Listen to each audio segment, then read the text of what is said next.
বিসমিল্লাহির রহমানির রহিম। কালাই উপজেলা প্রাথমিক বিদ্যালয় শিক্ষক বোর্ড কর্তৃক আয়োজিত আজকের এই মানববন্ধনে দশম গ্রেড দাবিতে উপস্থিত আছেন বিভিন্ন বিদ্যালয়ের সম্মানিত শিক্ষকবৃন্দ। আসসালামু আলাইকুম। আপনারা জানেন যে প্রাইমারি শিক্ষকরা বিসিএসসির পরপরই সর্বোচ্চ একটি প্রতিযোগিতার মাধ্যমে তারা এখানে টিচার হিসাবে নিয়োগ পেয়েছেন, কিন্তু দুঃখজনক হলেও সত্যি যে আজকে আমাদেরকে একই পদে জয়েন করে একই পদ থেকে আমাদেরকে রিটায়ার করতে হয়, যেটা শিক্ষক হিসাবে আমাদের জন্য অত্যন্ত দুঃখজনক ঘটনা। আজকে আপনারা জানেন যে অন্যান্য চাকরিতে একজন পিয়ন পদে জয়েন করে সে প্রমোশনে অনেক দূরে চলে যায়, কিন্তু আমাদের প্রাইমারি শিক্ষকদের সেই সুযোগ সুবিধা নাই, যেটা জাতি হিসাবে আমরা অত্যন্ত দুঃখজনক ঘটনা।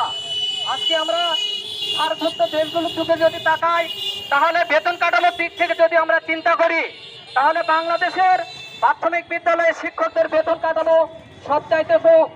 অথচ এখানে বলা হয় যে শিক্ষা হচ্ছে জাতির মেরুদণ্ড।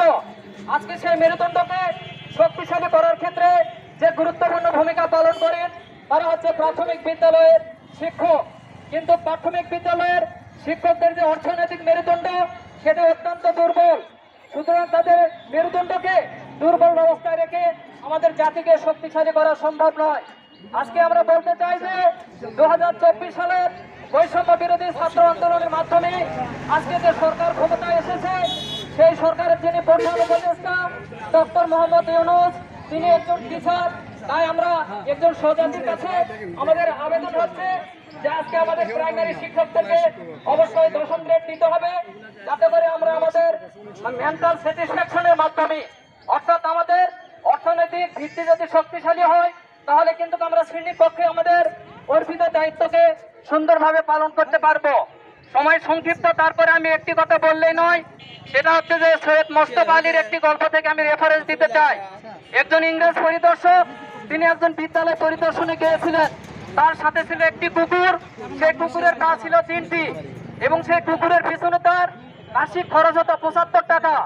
আর ওই স্কুলের যিনি গণিতের টিচার ছিলেন, তার মাসিক বেতন ছিল 25 টাকা।